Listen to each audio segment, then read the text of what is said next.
Mohammed bin Salman was very, very angry about what Khashoggi was writing in the papers.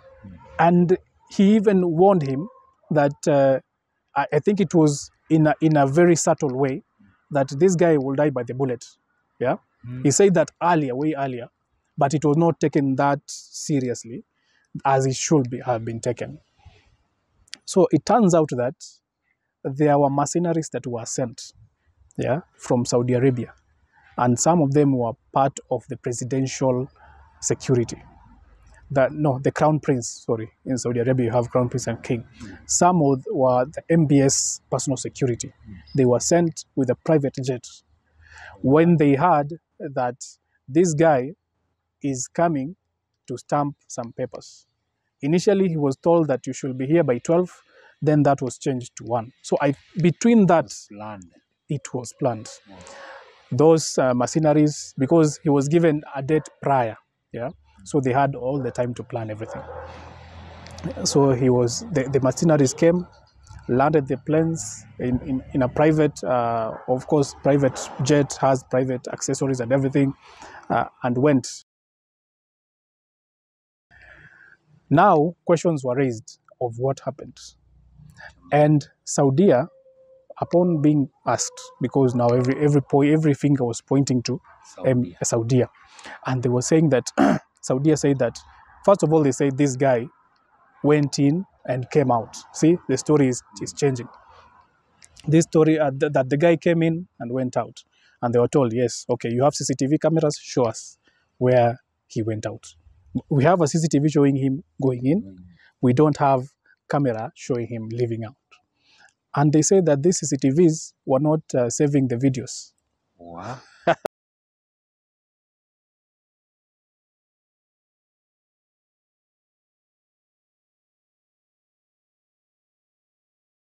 Hello guys, welcome to yet another great session where we're going to discuss about what has been happening across the world and specifically on crime scene. Yes. Yeah. What do you have to say first of all on that? Okay, I'm very glad to be on this episode about crime scene. I Yes. think this is our is it our second episode or? I think second, yes. Second after Haiti, episode yes. of crime scene after Haiti. Yes. We want to tell people on what is really happening Yes. to politicians outside there. Okay, Bonnie, take us through. So today, Jeff, we Yes. want to speak about a scene that happened in 2018 and 2nd of October. This man called Jamal Khashoggi, and yes, Jamal Khashoggi, and the crown prince of Saudi Arabia called Mohammed bin Salman, MBS. Now, this story is going to be about those two as main figures, and we are going to also speak about Turkey, how Turkey was involved. Of course, President Erdogan there was involved, as well as how the United States at that time, it was President Trump who was in power. Disclaimer, I think this is a true story. This is a true story. Yes. This is a story that happened. Yes. So to start this off, I have to speak about these two people first of all. So I'll start with Jamal. This guy had a very good career, impressive career. Started working in 1983 as a regional manager of a bookstore in Saudi Arabia, Tihama Bookstore, and then went on to be a journalist. Went on to have journalist ideas. By 1991, he was working in Al Madina as acting chief editor. So at that time, the career was budding, as well as he was now starting to understand what is happening in the Muslim world, what is happening in other parts of the world, as well as trying to look at the then systems in Islam and comparing it with systems that are in democracies, comparing it with systems that are not in the Arab world. So that is Jamal.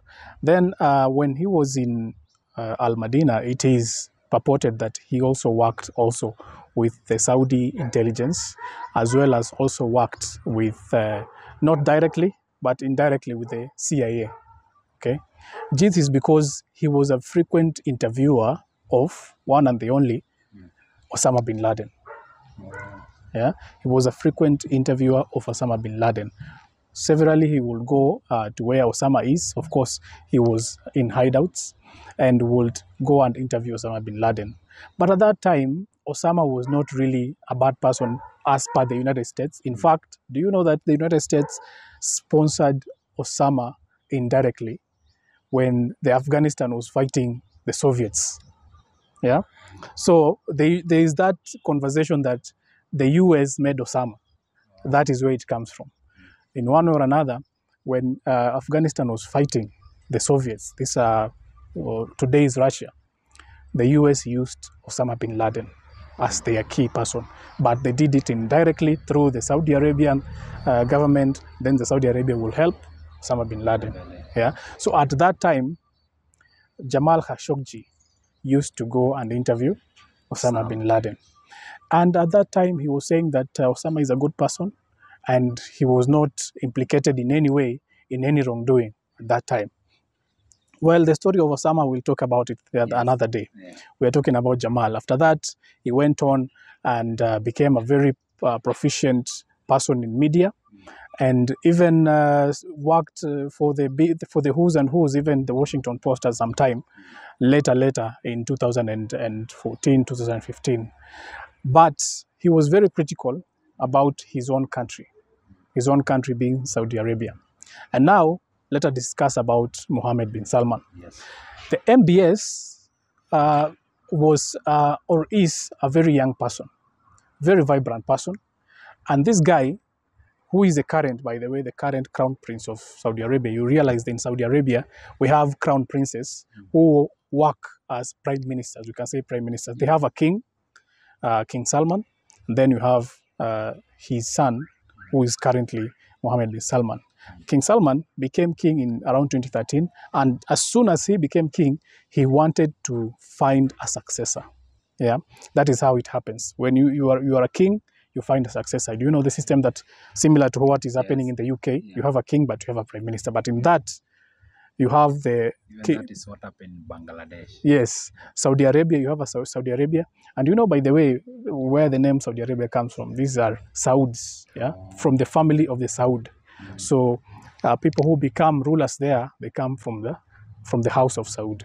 And now, it doesn't mean that the king will have the son as the heir. It is not like that in Saudi Arabia. What happens in Saudi Arabia is that anyone, as long as you are from the family of Saud, you can be the prime minister, then you can be the king. So not necessarily was it that MBS, Mohammed bin Salman, will be the heir. In fact, he was not anywhere to be the heir. What happened is the king had proposed another person, Mohammed bin Nayef, to be the crown prince as soon as he entered. That is from 2013. So it was called MBN. They usually have those initials. So MBN was to be the heir, was to be the crown prince. And he became the crown prince for some time. But later on, Mohammed bin Salman would come to prove himself to be more worthy of the crown prince position more than the MBN. Okay, and unfortunately, it came a time when someone had to be sent to the United States. This was when MBN was still the crown prince after the king had immediately taken that step to appoint someone. Someone had to be sent to the United States. And by that time, Mohammed bin Salman, who will later become the crown prince, was the minister of defense. So when the president appointed MBN to be the prime minister, to be the crown prince, he appointed MBS, his son now, to be the defense minister. And you know the first thing that MBS did when he was the defense minister? Started a war with Yemen. Okay, went on to start a war with Yemen. And at that time, Yemen was threatening Saudi Arabia. Of course, you know, Saudi Arabia is against Iran. Yeah, yes. They don't meet eye to eye. These are people, Iran usually castigates Saudi Arabia and say that Saudi Arabia is a country that has decided to follow the United States and follows the principles of the United States. And at that time, Saudi Arabia comes on and say that we are the custodians of Islam ourselves. There are many Islamic important regions or places or structures in Saudi Arabia. Yeah, so there is that kind of a fracture from Iran and Saudi Arabia. And then Iran has its proxies. It has Iraq. It has Syria. They have managed to spread their influence in these very, very close countries to Saudi Arabia. They also were spreading their influence to, to Yemen. And MBS, being MBS at that time and was the defense minister, will not allow Saudi Arabia to even take Yemen and be their close neighbor because it borders them to the south. So what did they do? He decided to, for the first time, Saudi Arabia to go to war. And they didn't even call the United States. And this guy was a defense secretary when he was only 32 years old. So he was still a young guy, very, very vibrant, very explosive in decisions, just makes rash decisions and everything. That is what analysts would come to later pin him with. That is the person who makes rash decisions, because that war was really unnecessary at that time. But then again, he sanctioned that war. Planes went to Yemen. They bombed sections in Yemen that Houthis were going to control. Houthis are a faction that are connected to Iran. And at that time, well, a war broke out between Yemen and Saudi Arabia. Yeah, and for a second there, Saudi Arabia was winning. And even when he was the defense secretary, he tried as much as possible to reduce the kind of restrictions that Saudi Arabians or Saudis had at that time. People were restricted to do a lot of things. He came and gave them a lot of freedom as the defense secretary at that time. So he was aiming for that bigger seat, the crown prince. When you are the crown prince, you're just like, you are everything, and the next level is the king. So he was aiming for the crown prince. And one way or another, he tried to convince his father, and his father agreed that he should go to the United States. So that was the pinnacle of this. He went to the United States and met Donald Trump, representing Saudi Arabia. Best thing, he found Donald Trump there, and he knew, he had studied Donald Trump very well. He knew this guy is a business person. If you approach him this way in businesses and making deals, this guy will agree. And he did just that. He went and approached Donald Trump, told him that, you know, Saudi Arabia is doing a lot. Saudi Arabia is buying a lot of military weapons from the United States. Saudi Arabia is pumping a lot of money, by the way, to the United States. So he said, let us make deals and let us have business. That is the language of Donald Trump. He agreed. So after that, he had a lot of success in the United States. And of course, when you are in Saudi Arabia and you are among the top leadership, the king will always look at a person who will be closer to the United States and will play by the book of the United States, as well as who will be that person who is favorite to the United States. MBS came out as that person. So the king came out and made some changes and said that Mohammed bin Salman will now be the crown prince. So from that time, Mohammed bin Salman became the crown prince. And he was a revolutionary. When he went into power, he came into power, he was a revolutionary. He would say that we want to do away with this, they call it Wahhabism. We want to do away with a lot of restrictions that have been put in place in terms of dress codes for women. They were told that now women can even remove their veils. Yeah, you can just walk around without it. Women were not allowed to drive vehicles. They said women can now drive vehicles. Concerts were not allowed in Saudi Arabia. He came and said, no, you guys can have concerts in Saudi Arabia.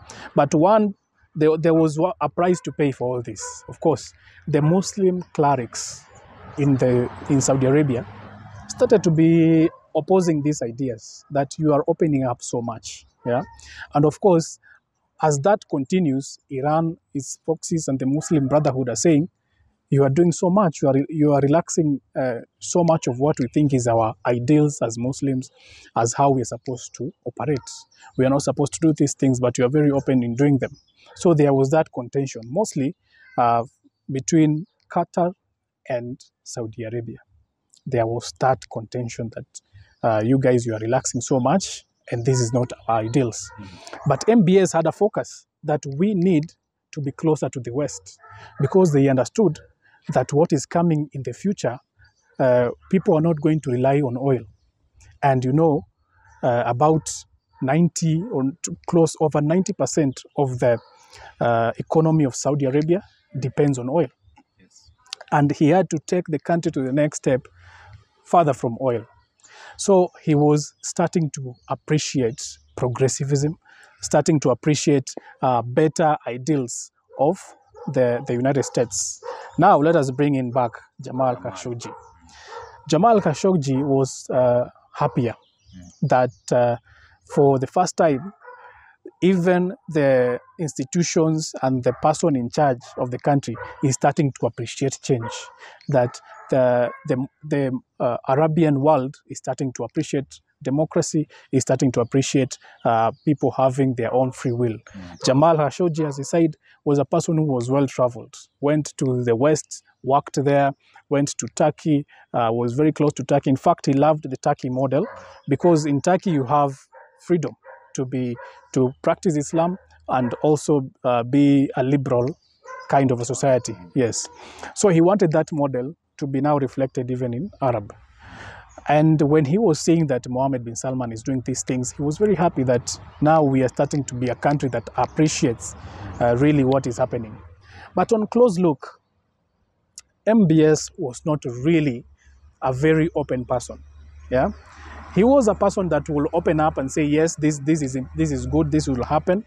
But he didn't appreciate anyone who would have a different opinion than his. Okay? And that was seen across the board. When as I said earlier, there were Muslim clerics that were against what he was advocating for.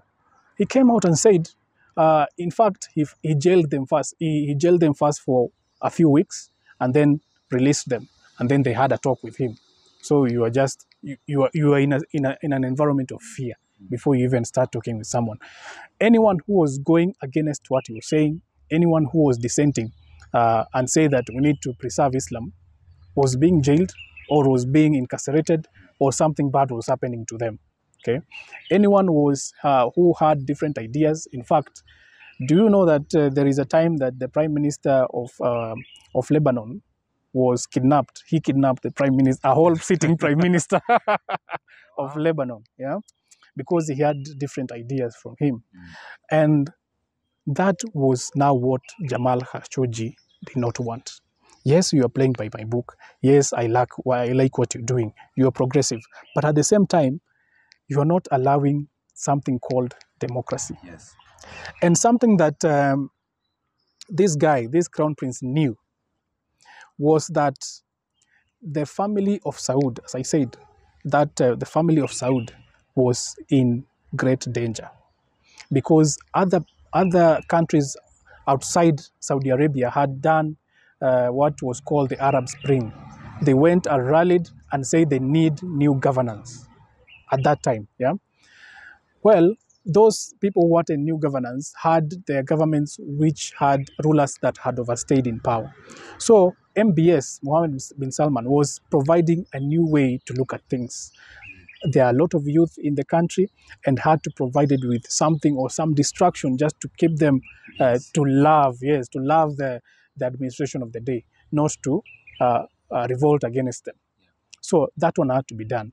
But Jamal Khashoggi was writing, and consistently was writing about the injustices that was being done by MBS, because people are revolting against it. So on this fateful day, of course, Jamal Khashoggi also's personal life was a bit was also interesting, because he married like 3 wives, marrying, divorcing. And on this fateful day now, Jamal Khashoggi was left the US at around in September 2018, around there. Went to Turkey because he wanted to marry a lady that they met in Turkey, 36-year-old lady that they met in Turkey. So they were told that one of the requirements is to verify that you are single, that you're not marrying and you have another wife. And how do you do that? you go to the consulate. You go to your consulate and make sure that you get stamped some documents there. And then you'll be good to marry your wife. So on this fateful day, they left London. They were staying in London, came back to Turkey, Istanbul, and went to live in a particular hotel that was close to the embassy. Then on the fateful day, when they arranged the time that they were supposed to be attended to in the embassy, that is, we are talking about the UAE, not UAE, Saudi Arabian embassy in Turkey.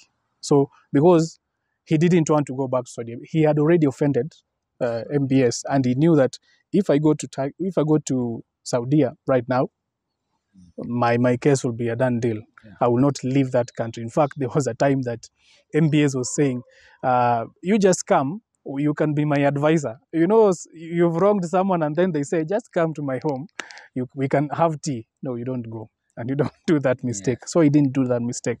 He said that we can do this in Turkey because the lady was Turkish. We can do this in Turkey, and then we have a consulate there that we can go and get stamped our papers and you can marry. Yeah. So it was a case of someone who wanted to marry. In fact, his friends are saying that he was very, very enthusiastic about marrying a very young girl, but she was a very young girl, a lady, of course, not a young girl, 36-year-old. And his friends are saying that he was very hopeful of the future and hope, and he had his stands well represented. So on that day, they went in. He looked, or the lady asked him, "Who are you going to go with to the consulate?" And he said, "I'm going to go by myself or my friend." And the lady said, "Well, the fiancé that is, I can take you there." Yeah. So they went with the fiancé. The fiancé waited for him at the gate with the car. Then he stepped in the consulate to go and get his papers stamped. That is in Turkey. That is in Turkey, Istanbul. Well, he never left. At 3 p.m., that is, the appointment was at 1. By 3 p.m., he has not left. So the lady started to get worried. Where is he? I'm not getting any communication from him. What has happened? 4 p.m., nothing. 5 p.m., nothing. In the same building? Same building that she saw he walked in. The lady went and asked the attendants just at the gate that my fiancé walked in here. He has not stepped out. Where is he? And they said that no one like that came in here. And the lady saw him getting in? The lady was there. Where? And they say that no one like that stepped inside this building. Upon asking, she started to get nervous, of course. So she made a phone call to a friend of Jamal, and say that I am worried. My fiancé stepped into the consulate, Saudi consulate, and has not left. And I'm being told conflicting stories that he didn't leave or he was never even here. So I don't know what happened. Calls started to be made, and a lot of alerts were made that Jamal Khashoggi, of course, was a renowned person across the world because of his criticism of Mohammed bin Salman. Yeah, that where is he? So the Saudi government was asked a lot of questions, and of course, this is Turkey soil, so Turkey has also to be concerned. Yeah. And this was, as I say, this was a close person to also Erdogan, the president of Turkey, because he saw Turkey as a good model. Yeah, so he was a very close person also to Turkey. So two nations are involved here. Yeah. That Saudi Arabia on one side, and then you have Turkey. But it also has to be remembered that before this, Mohammed bin Salman was very, very angry about what Khashoggi was writing in the papers. And he even warned him that, I think it was in a very subtle way, that this guy will die by the bullet. Yeah, He said that way earlier, but it was not taken that seriously as it should have been taken. So it turns out that there were mercenaries that were sent, from Saudi Arabia, and some of them were part of the presidential security. the crown prince, sorry. In Saudi Arabia, you have crown prince and king.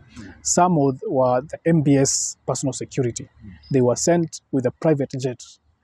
When they heard that this guy is coming to stamp some papers. Initially, he was told that you should be here by 12. Then that was changed to 1. So between that, it was planned.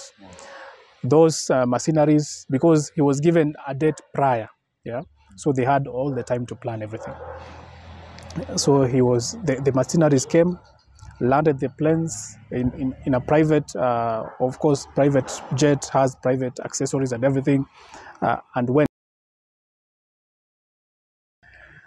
Now questions were raised of what happened, and Saudi, upon being asked, because now every finger was pointing to Saudi, and they were saying that Saudi said that, first of all, they said this guy went in and came out. See, the story is changing. This story that the guy came in and went out, and they were told, yes, okay, you have CCTV cameras, show us where he went out. We have a CCTV showing him going in. We don't have camera showing him leaving out. And they say that these CCTVs were not saving the videos. Wow.